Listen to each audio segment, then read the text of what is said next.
Hello and welcome to Home Media Minefield presents Let's See What's Out There Plus, a weekly video stream currently focused on Marvel's Moonlight series, which is available to stream on Disney Plus. In today's episode, we are going to be having a look at episode 4 of Moon Knight, entitled The Tomb. So be warned, we're going to have a spoiler-filled conversation around that. So spoilers ahead for that episode and the series so far. If it's your first time here, then welcome. Please do, if this is your sort of jelly, please do consider giving this a like and subscribing to the channel. And if you go ahead and hit that bell icon, you'll get notified as and when episodes drop. We do all sorts of things, not just Marvel shows, but we also focus on the likes of Star Trek and Star Wars, as well as other movies, etc. And of course, as the name of the channel would suggest, we talk about home media as well, whether that's physical or virtual. So as I said, please consider doing that.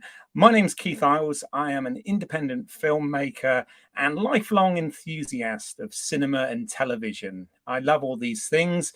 I enjoy obviously watching it. I enjoy making it. I enjoy acting in it when I get the opportunity. And I absolutely love talking about this stuff.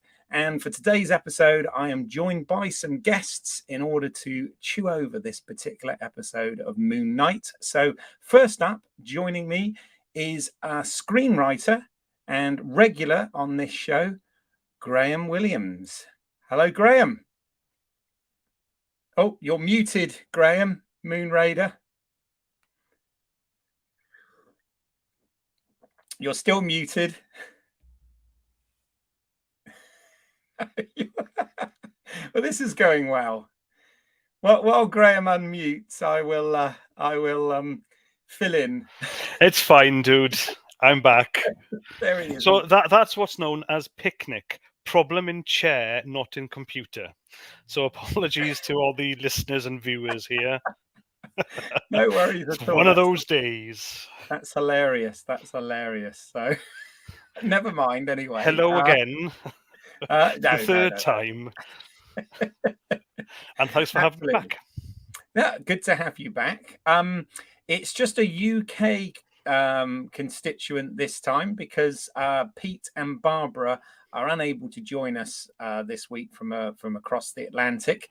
But I'm really pleased to say that we do have another guest today to talk and hopefully bring a different perspective to Moon Knight. I believe he is actually doing this one from the moon, in fact. So please welcome filmmaker and good friend, Clive Ashendon.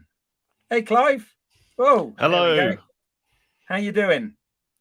Yeah, I'm good, thanks. Yeah. Wow. We don't have any satellite delay or anything, you know, like Graham's only in, are you in Wales, Graham, or at home at the moment? No, I'm back in sunny England. Well, you're only in England, and of course we had communication problems straight away. But Clive is all the way from the moon there, the moon surface, and coming through crystal. Amazing. Well, you know, Conshu gives really good Wi-Fi. That's all I can say. Excellent. Well, glad to have you join us, Clive. I know we tried to get you on a couple of times previously, and it just hasn't worked out for whatever reason. But good to have you on this week. In fact, before we get into our usual thing, discussing episode 4 of this, I just wondered, Clive, as you've not been on before, Graham did actually name drop you in the first episode, saying that the reason he'd heard about Moon Knight prior to this was because you, I believe, gifted him a comic book at one point, or a graphic novel or something. But I was just wondering, could you tell us a little bit, before we get into episode 4, talk a little bit about your history with Moon Knight and where you have been with this show so far? How have you felt about it so far? Yeah, sure, no problem. Well, you know, like this personality, this version of me. My history with Moon Knight is with the comic side, not that deep really. I would imagine Graham has now read more Moon Knight comics than I have. I was kind of more familiar with him as like someone who would come in as like a guest star in titles I was reading. So in like kind of like a Marvel team up way, he'd sort of drop in, or just, and just the visual of him, just that really striking costume. It was something which made a big impression on me when I was younger, and I always thought, oh wow, that's really cool. But I never really had a sense of like what his deal was. And then when I read more about it, I still didn't really understand what his deal was, because it very much seemed to change from creator to creator. It was yeah, and which is maybe something which is a good. It kind of gives the creators of the show like a lot of leeway in terms of what they decide they want to take from that. So yeah. Sure. In terms of my kind of view on the show so far, Mhm. It's weird. I like, loads of the people involved in the show. Benson and Morehouse, who've directed. Have they directed all of them or some of them? No, they've directed 2 of them so far, 2 Yeah, of the 4. Yeah. yeah. I'm a big fan of their work. Stuff like The Endless. I obviously, I think Oscar Isaac and to be honest, all of the actors, Ethan Hawke particularly. I really like all their stuff. I don't think anyone's necessarily doing a bad job in that department. But I found it a very hard series to warm to. I've not been bored by it. I've not been aggravated by it, although I'm not a big fan of the costume, the look of it.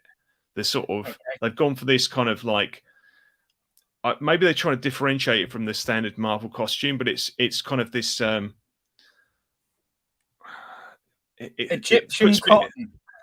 Well, it puts me in mind of. I don't know if there are any Thundercats fans listening, but the Mum-Ra, the ever living.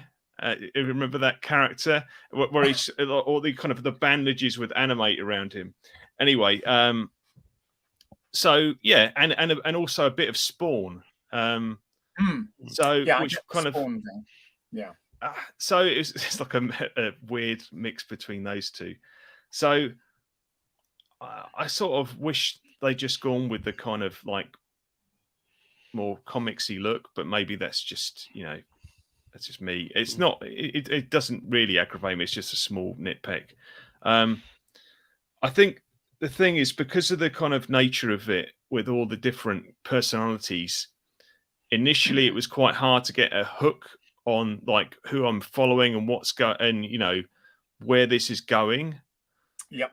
And so, I was intrigued. The sort of mystery box part of it works very well, but the kind of, the heart of it wasn't there for me, because I couldn't really root for like our hero because I didn't know who he was. It's like the first episode, he's so like comically rubbish that he's almost like a sort of caricature of a human being. And then as you start to get to know him a bit more, just so I was starting to like Stephen, then obviously we get the Mark character. And I still don't like Mark. I still think he's a bit of an asshole. But maybe that's also because we've met Layla and we realised that, even maybe for good reasons, he's just been really crappy to Layla. So, yeah. So I found that difficult. But yeah, so it's been a bit up and down, and I like Ethan Hawke and his performance, and the sort of different kind of motivation for that villain. I think that's cool. The only thing there is that I feel like every time he appears now, we essentially get the same speech from him. I feel, do you know what I mean? I feel like I've heard the same spiel like 3 or 4 times. And he does it well because he's Sorry to interrupt. Does that make him more maniacal or even insane because he's just repeating and hoping he gets a different answer or reaction? Maybe. Maybe that's what they're going for. I don't know. But yeah, no, there's cool stuff in it, and we'll get into that because maybe there's some of that cool stuff this week. Yeah, I think could so. I just say that if it was actually called Mum Night, it wouldn't quite work, would it? Taking your Mumra comparison earlier on. Sorry, I don't know. I'd watch that show where he has to balance being a vigilante crime fighter and also being a mum. I think that'd be good. Mr. Mum meets superheroes. Yeah, Mum Night Raw. Brilliant. Well, Mum Night, a whole nother series right there. Cool. No, thanks for that, Clive, because I think from the sounds of what you're saying, we might be on a sort of similar page with it, because I know Barbara and Pete and Graham, you've been really, really happy with the show so far. And I said last week that I kind of like it, but I don't love it. I've got thoughts about this episode as well, which we'll get into. But before we do, then, as Pete isn't here, Graham, I believe you're going to take the seat and give us a very brief synopsis overview of this episode, right? I will indeed, yes. Over to me. Okay, channeling Pete Mealy here. We open to Salim, avatar of Osiris, placing Khonshu as a stone statue into an alcove, only to have a reveal of stone statues of many other gods already in place in other alcoves. Following the Marvel Studios opening, we're where we left off last episode with Stephen and Layla in the desert at night. But this time they're hunted by anonymous Arab baddies in a jeep and one big gun. But it's too dark for them to see much, and Layla uses her brains to defeat the baddies with some flair. But Layla and Stephen and Miramark make their way by jeep and foot to the coordinates of Amit's tomb and Harrow's dig site. No one at the camp except some camels, which Stephen says hello to. Stephen and Mark's reflection bicker. Layla and Stephen get closer, in every sense of the word, and eventually leads to a kiss. As they enter the somewhat empty entrance to the dig, Layla talks of her father, the famous archaeologist, and his death. Stephen geeks out. They both move through empty-ish corridors. We hear creepy chittering sound and distant machine gun fire. Stephen continues his geeking out and provides us, the audience, with more Egyptian god mythology and a lecture on tomb architecture. After much tomb raidering, Layla and Stephen are attacked by the super creepy, chittering Egypt priest monster. They split up and escape. Stephen, still massively geeking out, enters another tomb and discovers that it is, in fact, the Alexander the Great's tomb and sarcophagus. Still bickering with reflections of Mark, Stephen opens up the sarcophagus and literally digs out the form of the great Alexander's body. A stone statue emerges. Layla enters the tomb, where Stephen tells her they've won. But then enter Harrow and his armed goons. Mark, having taken over the body from Stephen now, fights back, but is shot and killed by Harrow. Mark floats away into an episode of another batshit crazy Marvel TV series, Legion. More specifically, a medical ward and Harrow, now a psychiatrist, talking to Mark. Everything seen and said is familiar to Mark and to us, the audience. Even though Mark is heavily sedated, he escapes from psychiatrist Harrow, finds Stephen in a separate rattling sarcophagus, doesn't open another mysterious rattling sarcophagus, and then bumps into the living, breathing Hippo-Egyptian goddess Taweret. We close on Mark and Stephen's screams. Very good indeed. Yes, I'm glad you picked up on. I was going to mention a reference to Legion, so I'm glad that I wasn't the only one that thought that. But yeah, a lot to dig into in this episode, which we will get into. Just before we do, just a few credits there. As Clive had already mentioned, this is once again directed by the directing duo of Justin Benson and Aaron Moorhead. We've talked about them previously. And two of the three writers from last week have been joined this week by Alex Minahan as the third writer on this episode.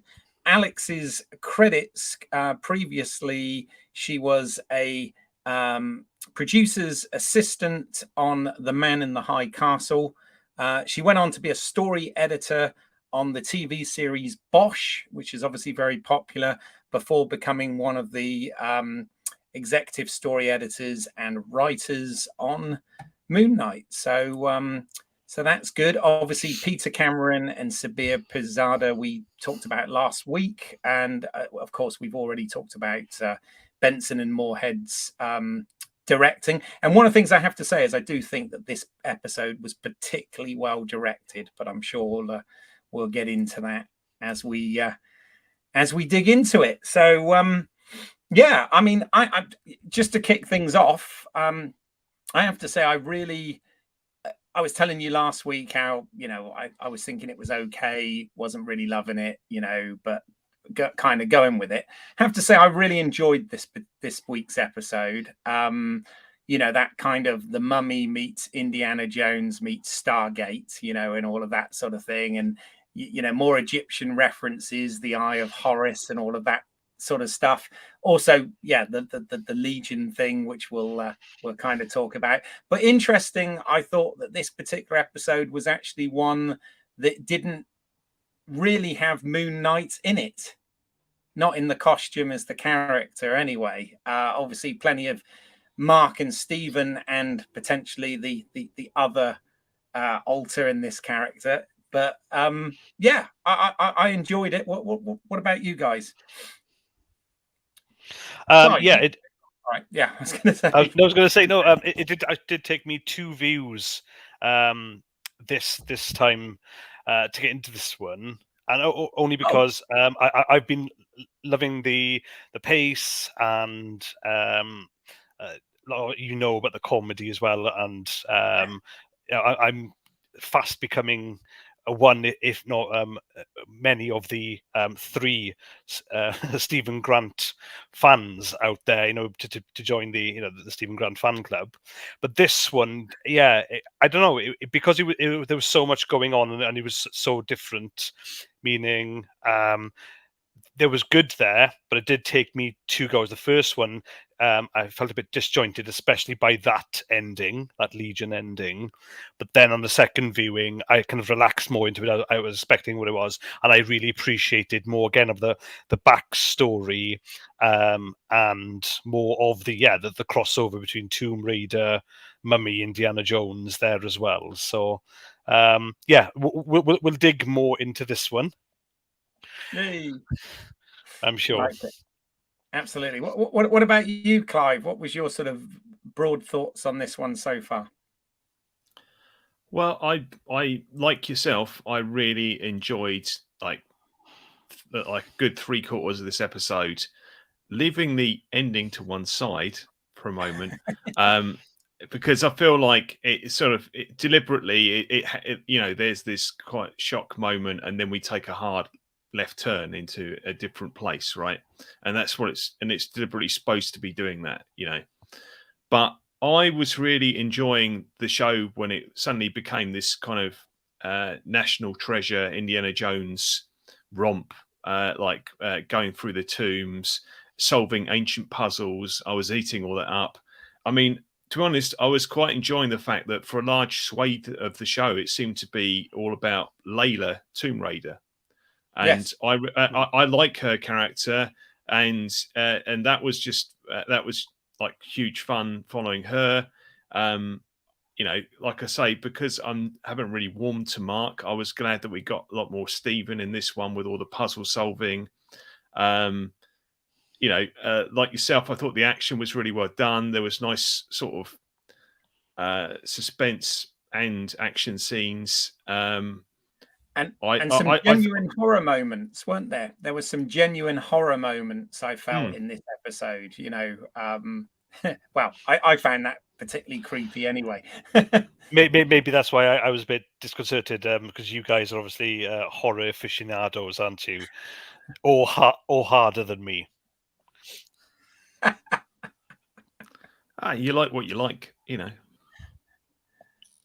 But yeah, sorry, Clive. I felt like I ruined your flow there, and I didn't mean to. Carry on. Sorry. No. I was just going to say that I think I commented like in my kind of like overall thoughts on where it had been so far that I felt like the Ethan Hawke character.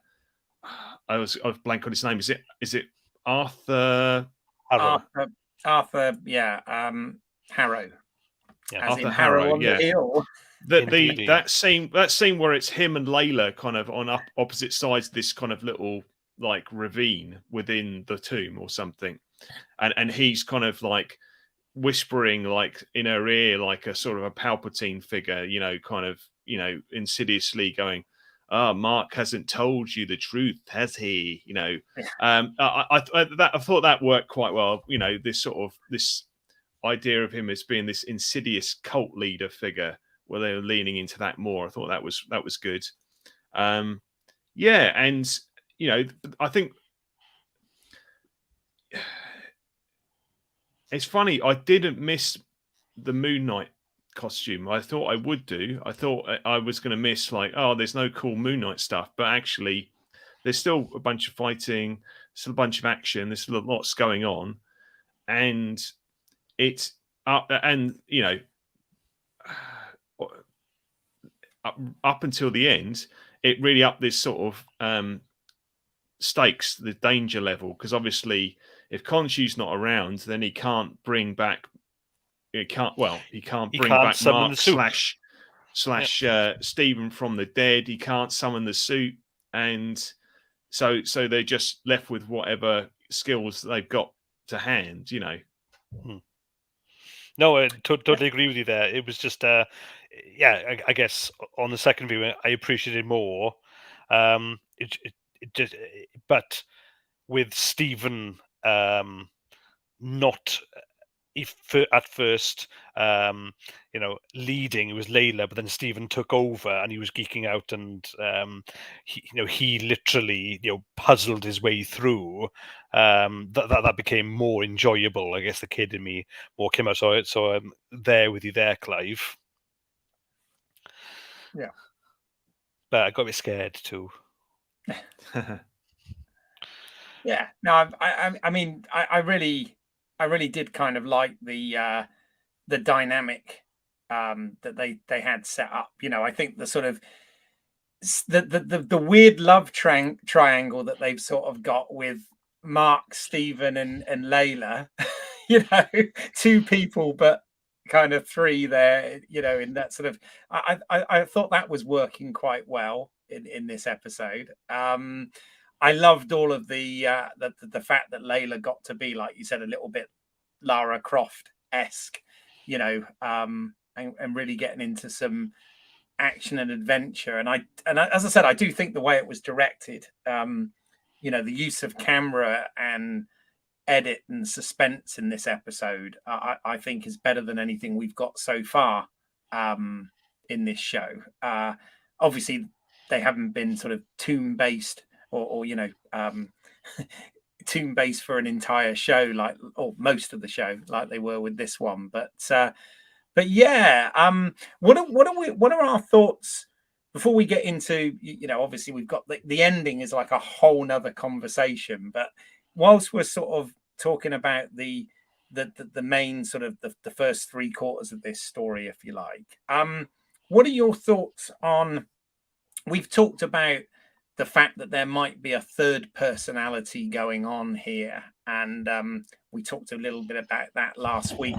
I don't know whether, Clive, you've got any particular theories on that, but did you feel that character was coming into play in a few of the moments this week? Only really in that sort of sarcophagus thing, because I don't think there were any moments this week where both Simon Simon. Where did he come from? But maybe that's That's the fourth way. Yeah, Stephen. Maybe the missing one is called Simon. I don't know. Stephen and Mark. I don't think there were any moments when they were both like blanked out, but maybe I'm wrong.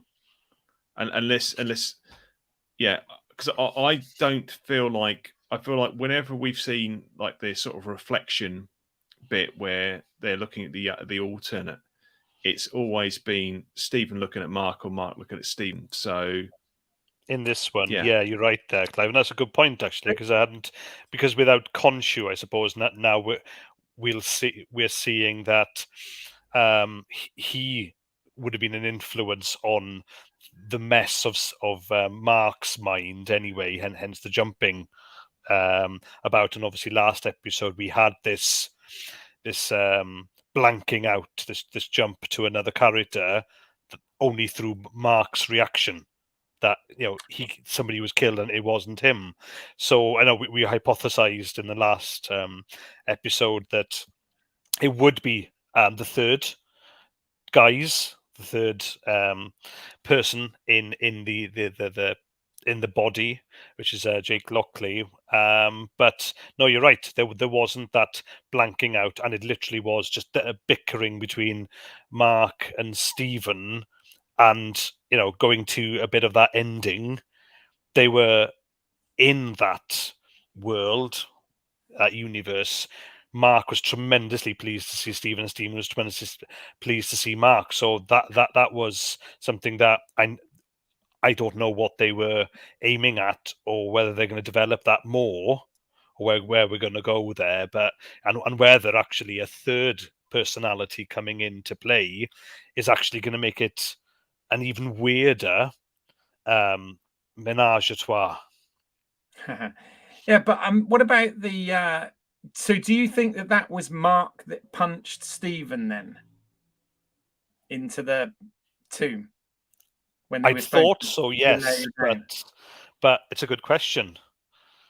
We don't know. It wasn't we speculated last week, didn't we? That we speculated that in the first episode, when he blanks out and he takes out all of those cult followers, when they did that sort of town square sacrifice thing, that might not have actually been Mark. That might have been the other personality, and I'm just wondering whether the other personality doesn't talk so much but does more of the action stuff. I don't know. It's a bit bizarre, but I just wondered if you got any theories. But then that leaves me with the thought of what's the point of Mark other than to have an American accent?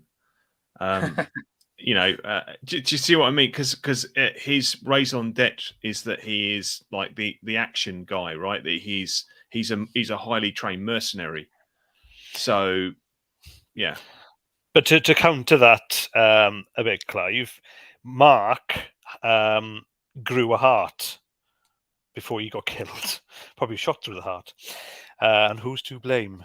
They gave love a bad name. But no, the fact is that Mark, mercenary, yes, had a heart. Maybe this third personality, this Jake from the comics, he is the brutal part of that psyche. He is the murdering one.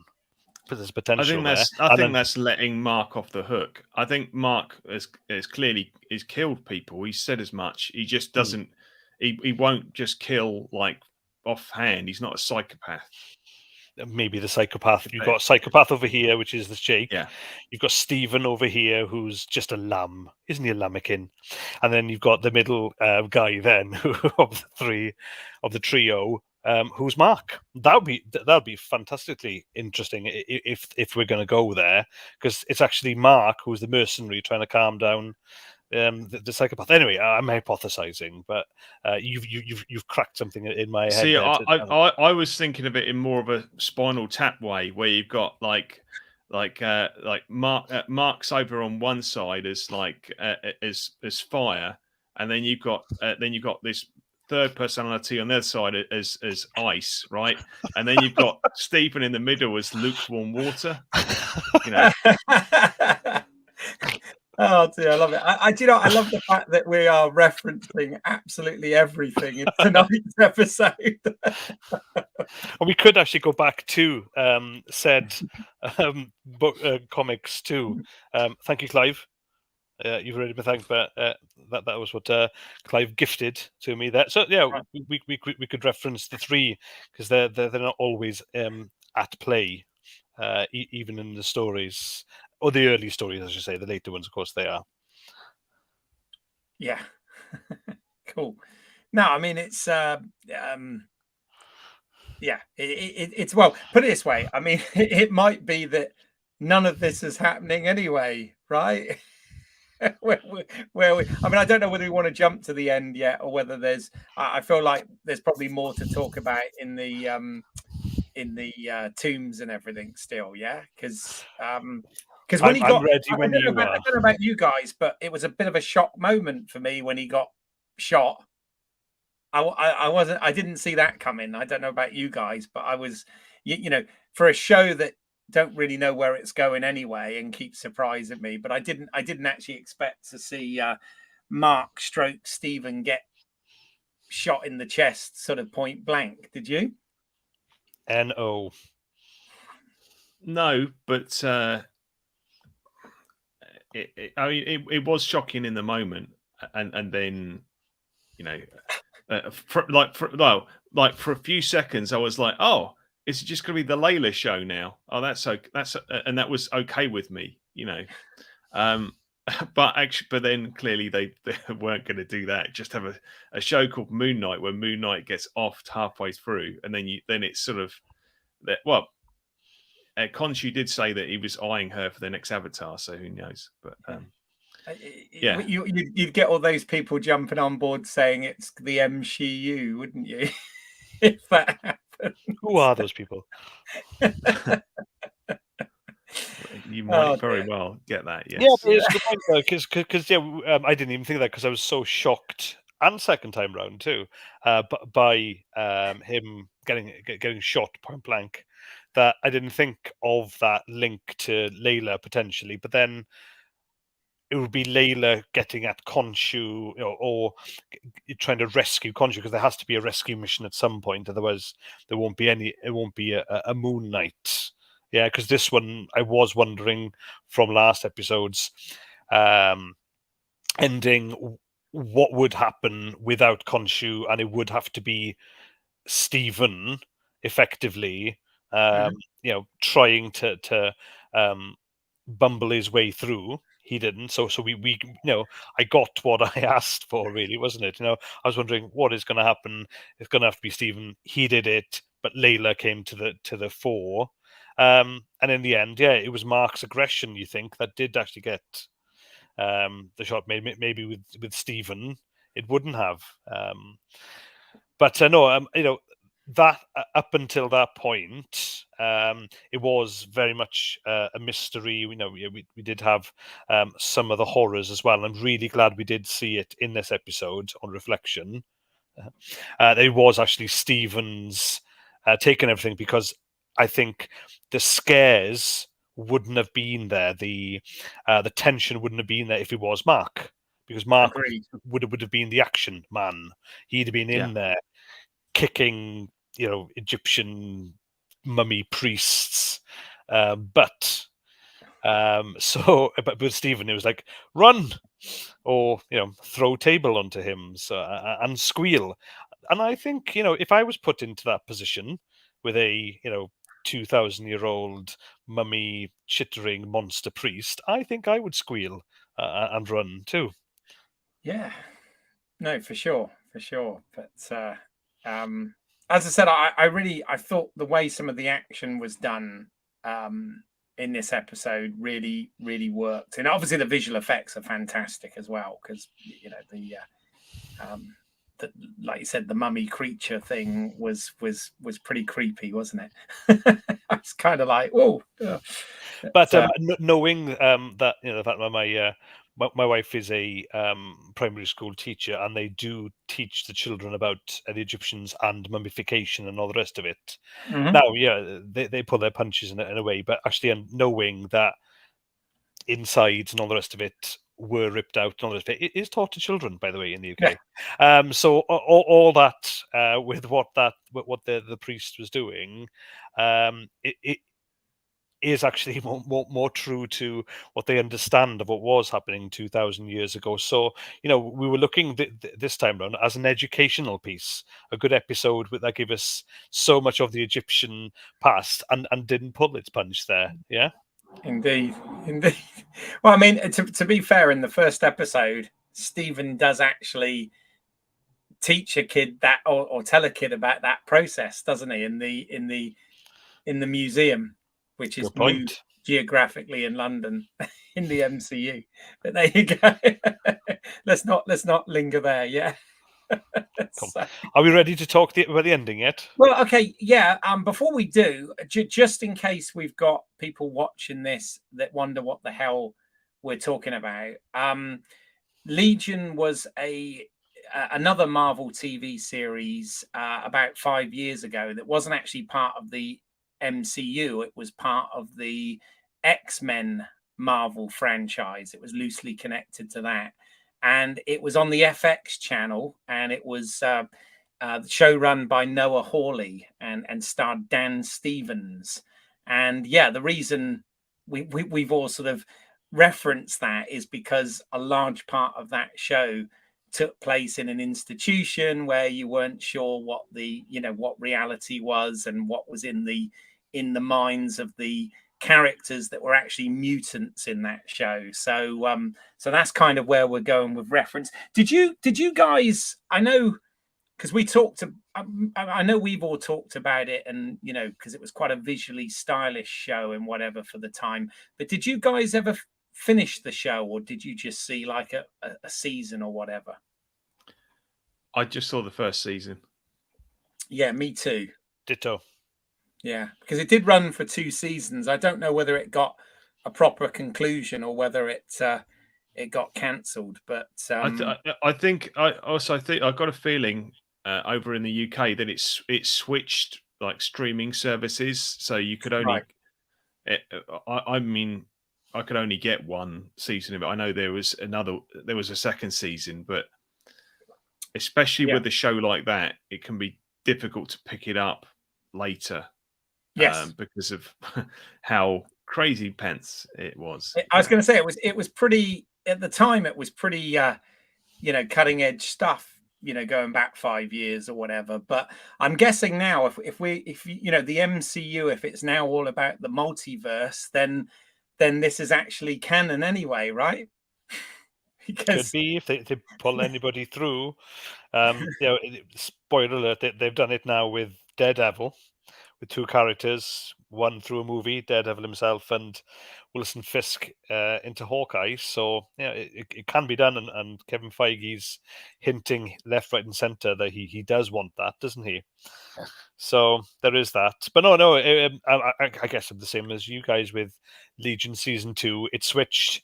No way of seeing it. Now it's on Disney Plus. Can go back to it. Love the first series.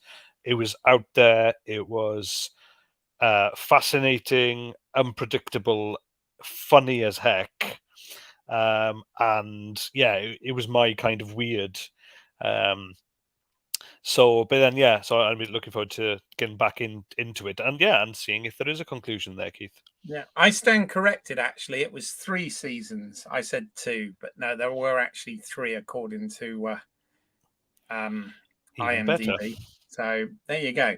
But I must admit, it was a show that at the time I thought was pretty good, but I lost the thread of it. And now, if I was to even attempt to watch it, I'd have to go all the way back to the beginning because my memory of exactly what happened is quite vague. I'm not going to lie. It's kind of. Anyway, we've gone off on a bit of a tangent, but I just wanted to say that in case people watching were thinking, what the hell is Legion? What are they talking about? And I just wanted to sort of give some context there because I absolutely thought the same as you guys. I thought that the final act of this, I was like, oh my God, we're in Legion. What's going on? So, and I don't know whether you guys picked up on that, but Did you notice that all of the characters in the ward, whether they were patients or security or doctors or whatever, were all characters that we've seen so far in the previous 3 episodes of Moon Knight?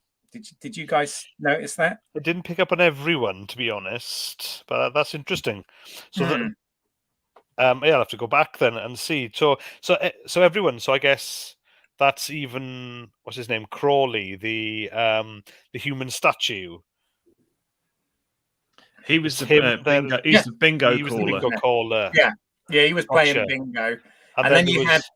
you had things like, you had all the props as well, because there was the Rubik's Cube and all of that stuff was around him, and of course a figure of Moon Knight, which, according again, if the trivia on IMDb is correct, that's actually a painted Skeletor figure.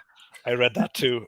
I was thinking, what, that doesn't look like Moon. Now, who is it? And I checked by IMDb, it does, and had a little chuckle to myself. They didn't use a Marvel toy. How bizarre! But it happened in, yeah. So was it Darth Vader or Emperor Palpatine was referenced in one of the was it in Hawkeye or the Spider-Man movie? Anyway, there was an off universe reference done. So. Well, they had in Spider-Man, he has the little Lego Emperor. There you go. That's the one. Yeah, with the lightning. Yeah, there you go. It's all under Disney pretty it's much all now. Yeah, it's all But there is some connection. But it's nice to have an off-universe reference. Reference to Superman from Marvel. Why not? There's been crossovers in the comics over the years, which you've enjoyed. For sure. Okay, well, anyone got any wild theories anyway? Because I'll be honest, I'm sure there are dozens on the internet, but I've tried, until we have these conversations, I try and avoid them and then watch them after we've done these, just because I don't want to be kind of influenced by anyone else. I'm just kind of interested in what you guys think. So yeah, have you guys got any thoughts or theory? I mean, is it real? Is it fake? Is it what the hell is going on? Go on, Clive. I'm pushing you to the front of the line on this one. Okay. I'm stepping back. I mean, for obviously I did think of Legion, but the primary thing I was thinking about is that, I've seen, like we've seen this before. And the transition itself was shocking, but when we were in it, it's like, okay, spoilers for a 100-year-old film, but this is the end. This is basically the Cabinet of Dr. Caligari ending.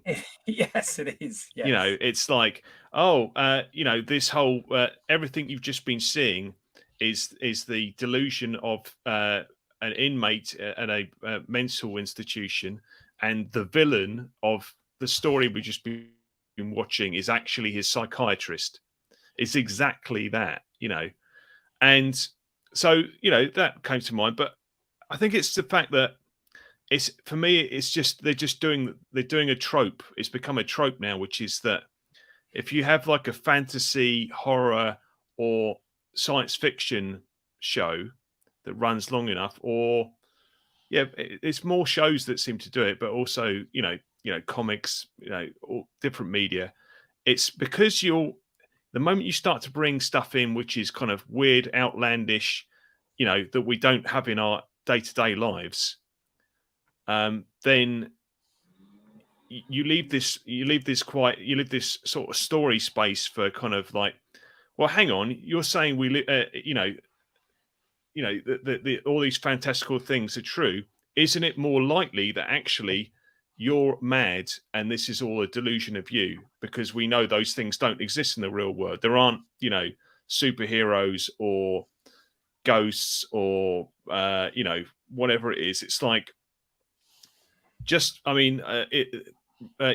recently, like Ash versus Evil Dead did this. They had a whole thing where Ash was in a mental asylum and was told that all this sort of thing with him and the Deadites was just this paranoid delusion that he was having.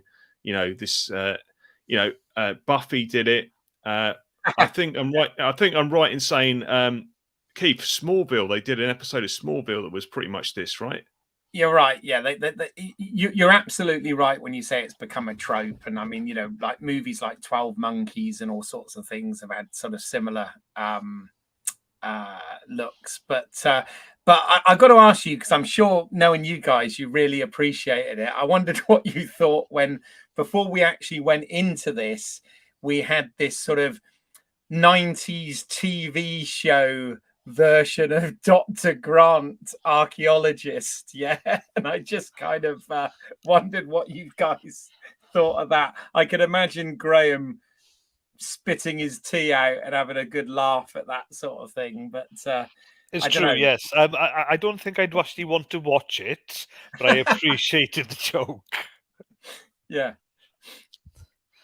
It was good fun, wasn't it? It was a bit like it was a bit Doctor Who, you know, original series Doctor Who, into like, you know, low production values, kind of like overreaching for like really good ideas. And we went full on 4-3, didn't we? Yeah, but maybe also, you know, they were going. I think this is more of a specific kind of American thing, where is it like a public access kind of thing? Like, because it was super low budget, wasn't it? It was like a few plants in the background and they're in the jungle or something, you know. Well, if you listen to the commentary on Predator, John McTiernan whinges about that because they were sold a dud and they weren't really in the jungle. But yeah, point taken there. You know, if it was was it a series or was it a movie? Because it was VHS, wasn't it? That it was VHS box. Oh, that's right. Yeah, that Harrow, the psychiatrist, passes over to Mark in the room. Yeah, I mean, I was going to say, it went proper retro, didn't it? Because, you know, we had everything from 4:3 aspect ratio to actually, seeing a VHS tape, which probably half the Moonlight audience are like, "What the hell is that?" What's a big? In my headcanon, it's 3 episodes of a TV series that they've edited into like a special like movie thing so that they can put it out on VHS. Yes, because they did that all the time. Yeah, absolutely. They did that all the time. It's like those continuing like Planet of the Apes films that weren't really films, or the direct-to-video RoboCop ones, you know, like RoboCop Dark Victory is one. Is that one? Yes, exactly. Like, it's coming into my brain somehow. You put him into shame here with your geekery. Dark Justice, I think. Yes, yeah. Oh, well done. There we go. I knew it was dark something. Well saved. It was a dark day for RoboCop, I think, is what it was. But there we go. Can I pick up on that one? Actually, this is just a thought from a conversation we had on Home Media Minefield a few episodes ago, where we didn't know when this is occurring. Did we? We didn't know, because there's no reference to the MCU to date. There's no blip reference either. Now you got a VHS there, and there's been not that much whizzy technology to my memory. We could be looking at the past, couldn't we? Meaning Moon Knight there. So therefore, where are we going to go? When is it? Apologies. When is it to know where we're going next? It's a point that I hadn't thought of until we started talking VHS. That's a really good point, because one of the things that we sort of discussed in earlier episodes, Clive, if of course obviously you've listened to them all, right? But no, one of the things that we previously discussed was, unlike the other shows that we've had in the MCU, they've been really specific at saying present day, which actually isn't present day. It's slightly in the future because of the blip and all of that sort of stuff.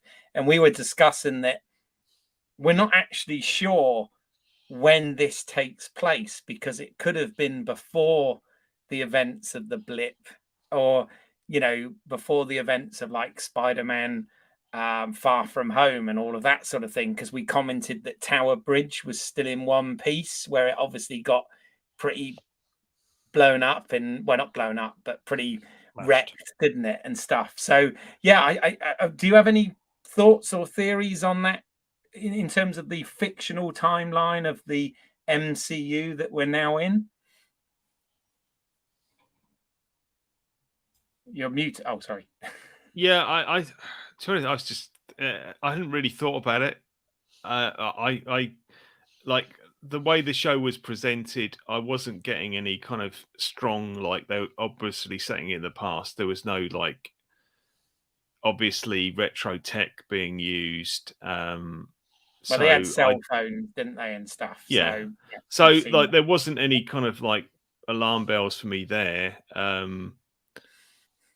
Yeah, I would hope that, you know, that even if the events of Spider-Man: Far From Home left London in a you know, a bit rocks and ruined, that they could fix that soonish, course. but who knows? I mean, it's possible it's set slightly in the future. You know, like 2 years like ahead of us. Which Kind of time. most of the current MCU is, right? Yeah, Because it's of 2023 at the because of the moment, isn't jump. it? Yeah. Even though after we're the- 2022, yeah. I think it's like Yeah. 2024 or something at the Okay. moment. And yeah. Yeah, to be honest, I hadn't really thought about it because it didn't really seem to be something that was impacting the thing. Also, when you've got a show like this where you're just trying to get some kind of like handle on it because of how it's running, like head, because of the pace of it, it's not leaving itself a lot of time for character moments, so it's hard to kind of get a hold on it when it's like trying to do so much, if you see what I mean. So with when it's as opposed to like other shows where I'm kind of like more like, oh, thinking about all these mysteries, and this one I feel a bit more like I'm being bombarded with things and I'm just trying to keep them in my head, you know. Yeah. So in your head there, Clive, my theory is, yeah, we're in Mark, Stephen, whomever's head, and it isn't true. I tell you, it isn't true. Or everything we've seen in episode 1, 2, and 3, and a bit of 4 is real, and we're just off in La La Land. Or, as I remember Barbara Mealy mentioning, I think it was like first or second episode, saying, will we see the Dreamverse or the multiverse potentially? And potentially this is where they are going there too, which was an intriguing concept to me anyway. So yeah, it's all in the head. And if it isn't, then I'm going to be quite upset. Yeah. Well, I mean, who knows? We've got 2 episodes left. That's it, because this is a limited to 6 episode show. Yeah. You know, they could be feature length episodes for all we know, but typically that's not been the case. They've been, you know. Yeah, we've got to have a rescue mission. Go on. I was going to, can I go back to something you just said, Graham? Yeah, will you really be upset if it's not all in his head and it's not all like, you know? If it's all how that episode ended, yeah, will you be happy? I don't. Well, who knows where we'll be after next episode, really? But knowing myself, I know, but yeah, I think I will be quite put out. To put it politely, I'll be. Okay. So sorry, it's just you made it sound like you would be really happy if that was how we ended, with just him like rocking backwards and forwards in a little room with his, you know. Yeah, and with Jack Nicholson in the background, grinning away, you know, just CGI over to have him in there. No, I've said this so many times. I genuinely am a huge fan of how Oscar Isaac is portraying Stephen Grant and how Stephen Grant is written as well, and his bumbling adventures and trying to ward off a potentially stronger Mark Spector. We're showing actually that they're of an equal mentally in some ways, rather than just the physical there. I've absolutely loved that in this series. I've become a fan there. So this left turn, interesting to see where it goes. I just hope this isn't it. Again, we saw Legion. Legion did actually, pop out of mind as well, and we had some semblance of sanity there, but enough to characters and decent plot to drive. But I want to go back to proper Moon Knight, and even if it has to be Mr. Knight in the sharp suit and the apologising and the checking on guys he's just punched in the face, I'm all over that. I thought you were just going to say you're unhappy that Arthur Harrow isn't walking around with glass in his sandals. Oh, you could just hear it, couldn't you, this time again? Not so much as last episode. The Foley, the sound design is absolutely key. You could just about hear some crinkling going on there too. Sure. Okay. Well, anything? Sorry. Yeah, I was going to say, I don't think you've got anything to worry about, Graham, because I would be shocked if, you talk about like the shocking ending of this last one. I'd be shocked if we're not back to something approaching the status quo, like by the end of next episode, because there's only 6 episodes. Which makes me think that they're having a little play with these different toys, and then they're going to put them back. They're not, which in one way is a shame because from a character point of view, because they don't have the time that something like Legion has to really properly explore dissociative, identity disorder, or really properly get to grips with the kind of like mental health side of it. Also, the way that it's now developing, I sort of am a bit. I sort of feel like we could get to the end of this series and still be none the wiser as to why there are 3 different identities in Stephen / Mark / and others' body, right? Like, what is it that's caused that? What it's.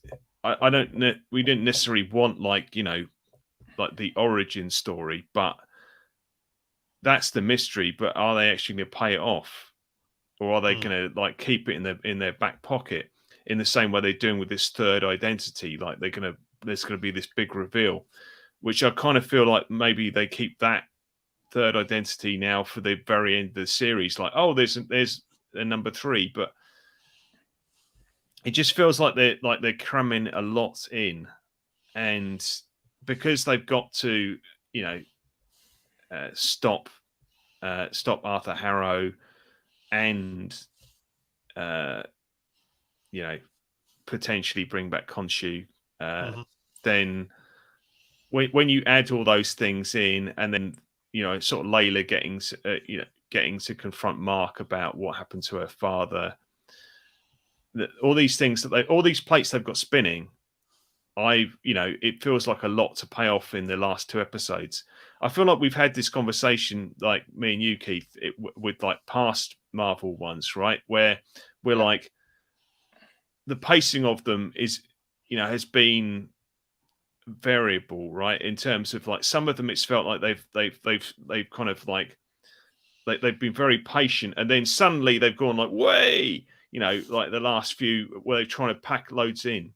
Whereas this one, it's been consistently really kind of like throwing stuff at you, and which is meant, never been bored. It's always been interesting. But then how is that all going to kind of work to give you something which is at least the satisfying ending, even though with that caveat that obviously it's a Marvel series, so that they're going to be setting us up for more Moon Knight.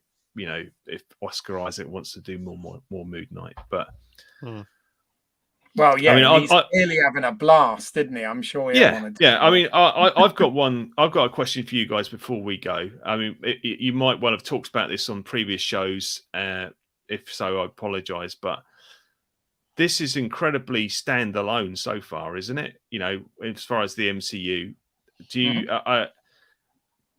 are you expecting like us to sort of? I mean, it's not even been. Have you seen it? Has there been any Easter eggs? Because I've not really noticed any beyond. There's been kind of Moon Knight ones, but not like wider nothing MCU. MCU, You know, there's no Yeah. there's no like post blip stuff. There's no kind of talking about characters, talking about like, oh, this never happened to Thor or whatever. Like there's nothing like that. And a lot of the other shows have relied on, look, and here's surprise cameo from this character from the comics, Yep. Yeah. So we have talked a little bit about that. I mean, hence why we've talked about when exactly we think this is set. But also we've discussed the fact that unlike the other shows, this is dealing with characters that have never been set up in any of the other movies, whereas all of the previous Marvel shows that we've had have featured characters that we've already been introduced to in the MCU films, with the exception of Moon Knight. So, but I mean, I'll ask you in a sec, Graham. But from my point of view, I kind of like the fact that this isn't relying on connectivity and continuity between the other MCU characters and shows. I kind of like the fact that it's standing on its own a little more, and we're not having sort of constant references to Battle of New York or Bruce Banner or whatever. From my point of view, what about you, Graham? Yeah, I did. I've enjoyed this series for what it is to date, and I do remember us, or at least me mentioning it a while back.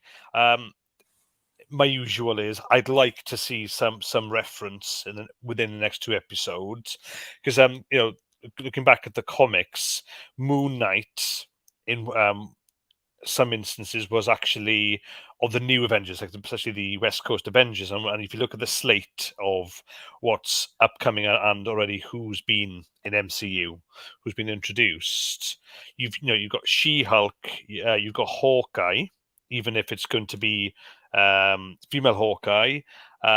You've also got Ms. Marvel coming up as well. So even with those 3 guys, but then you can also say that you've got Falcon now as Captain America. So there's the build up to potentially having a new Avengers, right? Yeah. So there's those guys, and Moon Knight included. So that's where the one aspect of the geek in me, or one of the multiple geeks within me, screaming out when he takes over the body. It just says, yes, Moon Knight to be an Avenger, and therefore within these next 2 episodes, let's have a connection to MCU, even if it's setting up for the future, rather than just having anybody introduced from current. I don't mind how it's done, but yeah, I'd love to see that. I guess is the point, and you wonder whether Kevin Feige's roadmap it really is to have that setup to get a new because the Avengers were disparate when we started off with the MCU, as they were in the comics as well. We had a movie that actually got them together. We're not really seeing that on the slate yet, are we? But all of these and intertwining as well. I can't see how they couldn't bring anybody in, or literally show us when and where we are within the MCU with Moon Knight. Yeah. Oh well, we'll see. Yeah, I mean, for me, I didn't. I haven't necessarily missed the kind of the references as we've gone through, because, as I say, it's been stuff full of Moon Knight stuff, and they've needed that space, right? I guess where I'm slightly not really worried, because I know that they'll, ultimately it's a Disney Plus Marvel show, so there's likely to be something. But at the moment, it's like you can kind of, if people don't like it, then they can kind of just write it off as not really being part of the MCU, because it connects to nothing. Mm-hmm. So, I mean, it's kind of it puts me in mind of the Doctor Who TV movie with Paul McGann, Right. which a lot of which was like a failed attempt to reboot the show after the original runs stopped, and it was, let's just say, it was of mixed success, but people couldn't completely write it off because you see Paul McGann, you see the previous Doctor, the Seventh Doctor, regenerate into Paul McGann, so there's a connection to the original show. Whereas if they just started with Paul McGann, weirdly, it might have been a more successful TV pilot, but they could also have just been like that was just like a weird experiment we did. But because it's connected to that universe, then the fans, really kind of were like, oh, embraced it, if you see what I mean. So I hope for something like that with Moon Knight, because I don't see why they wouldn't, but yeah, because you could bring in anyone now from any part of the MCU, or even the extended, as it were. Again, I mentioned Daredevil, which wasn't MCU previously, and it was screening on Netflix, wasn't it? And all those, you had the Defenders, Iron Fist, etc. So you had all those guys being pulled in, so you could have that. Although weirdly, I think it was mentioned before that you could have, because it's Egyptian, you could have Oscar Isaac playing Apocalypse and Mark Spector and Stephen Grant, and maybe this Jake Lockley. So it could really, really go batshit crazy, and everyone loses their hair. It just does everybody's hair, yeah. That's the yeah. You could go there. We could bring X-Men in. Kevin Feige's already started to do it to pull in others. Yeah, it's because it's got. I think it's got a very different tone to a lot of the other stuff, hasn't it? That's why they've maybe kept it separate. But weirdly, like the MCU thing, I think it makes most sense to connect it to at the moment is Eternals. Ugh. Yeah. And I wasn't the biggest fan of Eternals, but again, you have these characters that we haven't previously seen. They're introduced. They've got we see them. They've been there in ancient times. People actually thought they were gods. So it makes sense. If they wanted to go there. But yeah. As a good hypothesis there, actually, because we did have that mystery reveal at the beginning of this particular episode of other gods, didn't we? Or the statues there, and they could be there, Clive. At least we'd have some lovely costumes, wouldn't we? That's one thing about the Eternals. They had some really, really lovely costumes, colourful, all very different. Yes. Yeah, none of this Mum-Ra meets Spawn nonsense. Exactly. Mum Night. Are we finishing there? The Mum Night. There you go. Well, we started. We're going to finish where we started. I tell you what, I reckon this episode is the one where we reference more movies and shows than any other episode. And not even ones in the MCU, but the wider gamut of genre. So, or cross genres even. But yeah, no, that's awesome. Cool. So unless you guys have got anything else to add, any final points you want to bring up before next week? Very much looking forward to the next episode. I mean, I just wanted to say that I really enjoyed seeing Stephen and Mark side by side at the end. That was my favourite bit about the ending. The fact that they were so pleased to see each other, and it was like, oh, okay, it's not just me who thinks that this thing, it's you, even though you might be like a hallucination or whatever. They could touch each other. It was kind of like, it was, because they've just been in these little fragments of like reflections. That was kind of weirdly quite sweet, I thought. Yeah, I enjoyed that. Cool. Excellent. Well, Clive, as you're our guest this week, have you got anything that you'd like to promote or where can people find your work if they want to find it? If people go on Vimeo and search for my name, Clive Ashendon, they can find my most recent works of short films. Great. We'll put a link in the show notes. Graham, I take it nothing's changed since last week for you. NO there. Okay, no worries. You know, if you want to find more of our work, obviously you're on this channel, please check out some of the work here. But we do have another stream running in parallel with this one, which is looking at Star Trek Picard Season 2. So if you like that sort of thing, check that out as well. You can get in touch with the show at lswotcast@gmail.com or follow us on @LSWOTcast. Basically, let's see what's out there. That's for. And of course, Home Media Minefield here. You can also, if you want to see some of my creative work, you can go to my other channel, British Isles. That's EYLES, as in my last name. And there is an anthology of short films that I wrote, produced, and directed on there. Also, previous things and coming soon things. So obviously we're talking about Marvel here, but if you want us to hear us talking about a different superhero franchise, we've got on this channel from about a month ago, babbling about the Batman live stream, where we talked about that, which I believe is still at the cinema and available on streaming now. So if you want to hear our thoughts on the Batman and some DC stuff, check that out. Also coming back to this channel very soon is the return of product unboxings. So I've got a couple of unboxings coming up in the near future there. So please check that out as well. But yeah, for now, that just leaves me to say thank you to Clive and Graham for joining me on this. And thank you, the viewer, for watching. And we will see you next time on Let's See What... Oh, okay, I'll do it on my own then. Let's see what's out there.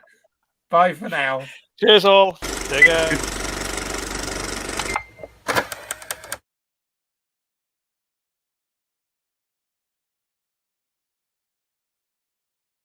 Hey, you guys.